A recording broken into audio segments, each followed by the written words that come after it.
ఇంట్లో భర్త మంచోడయ్యి అందరికీని, భార్య అందరికీ చెడ్డదయ్యి ఎందుకు అవుతుందండి? చెడ్డది ఎందుకు అవుతుంది? మంచితనంగా, అతి మంచితనంగా ఉండడం వల్ల తన కష్టం, ఎవరి కష్టమైనా సరే తన కష్టమే అనుకుని ఉండడం వల్ల చెడ్డది ఎందుకు అవుతుందండి? మీరు కరెక్ట్గా ఉంటే చెడ్డది ఎందుకు అవుతుంది అసలు? ముందు మీరు కరెక్ట్గా ఉండాలి కదా. మీరు కరెక్ట్గా ఉంటే ఎదుటోళ్ళు కూడా కరెక్ట్గా ఉంటారు. అంతేగాని మీరు కరెక్ట్గా లేకుండా పెళ్ళాం గయ్యాళిది అని ఎలా అంటారండి?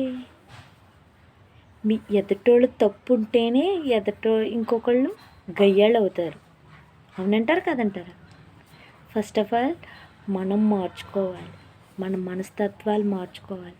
అందరితో కలిసి ఉండాలన్న ఉద్దేశంతో ఉండాలే తప్ప ఎవ్వరు లోకుగా కనపడితే వాళ్ళని ఇల్లు అమ్మేసుకుని వెళ్ళిపోయేలాగా ఉండకూడదు. అవునంటారా కదంటారా?